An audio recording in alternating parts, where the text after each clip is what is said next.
There's a question I've been sitting with for a while now, and I want to share it with you today because I think it matters more than we realize.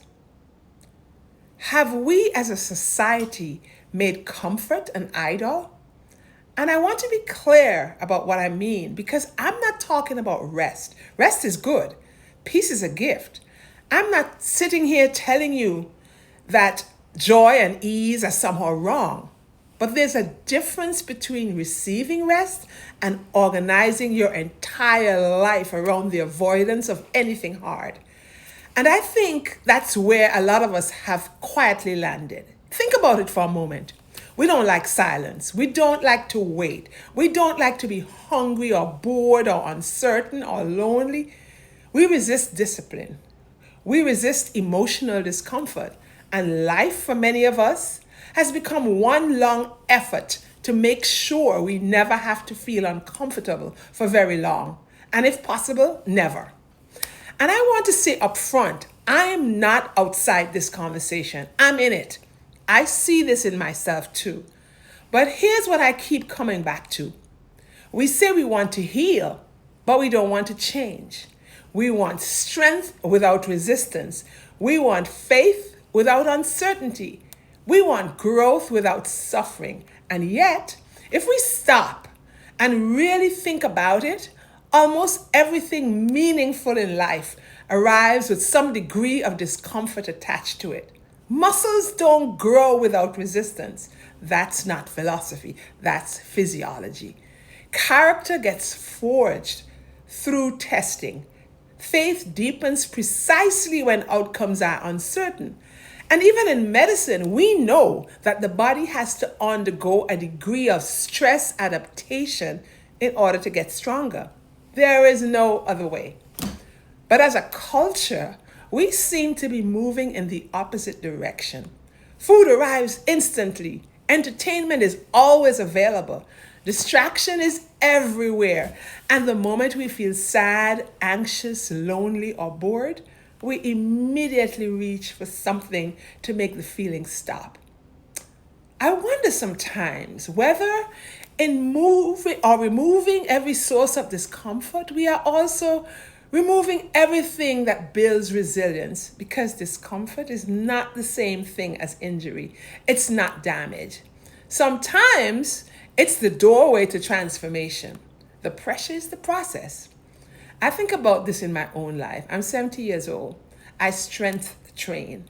I compete in powerlifting, and I do it not because I enjoy suffering for its own sake, but because I understand something now that I didn't fully understand when I was younger.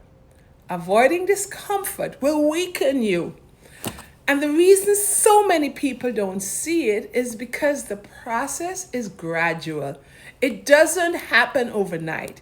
It weakens you physically, it weakens you emotionally, it weakens you spiritually, and you don't notice until something demands something from you and you find out you don't have it.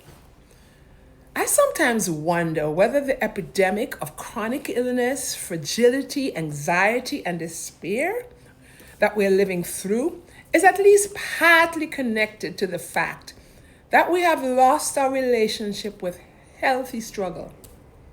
There is a word we don't use much anymore, and I think we need to bring it back.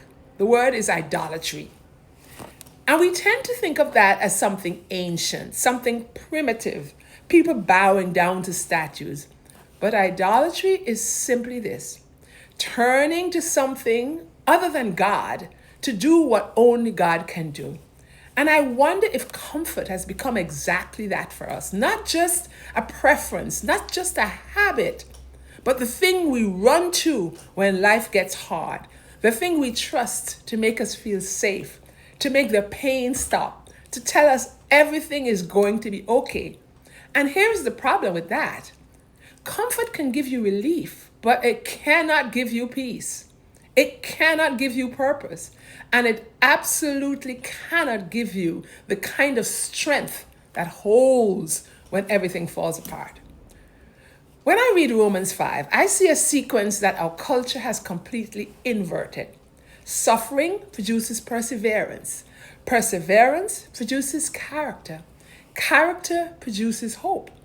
That is not a detour around the good life. That is the path to it. James says something similar. The testing of your faith produces endurance, and endurance has to finish its work, not be interrupted, not be medicated away. Finished. And even in Gethsemane, Jesus was not removed from the cup. He was sustained through it. That is the pattern throughout Scripture.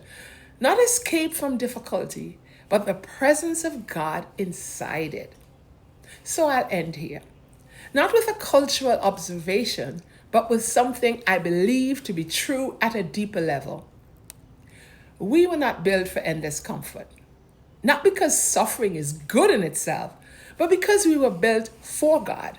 And sometimes, maybe more often than we want to admit, it is the discomfort that turns us back toward Him. The waiting, the uncertainty, the hunger, the pressure.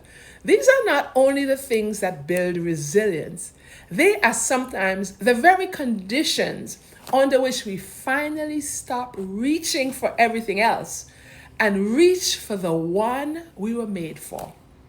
I'm not saying that lightly.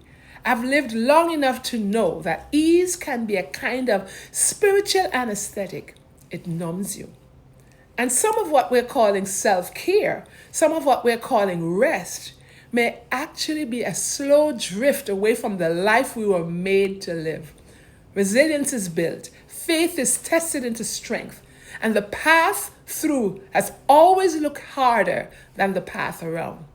But only one of them leads somewhere worth going.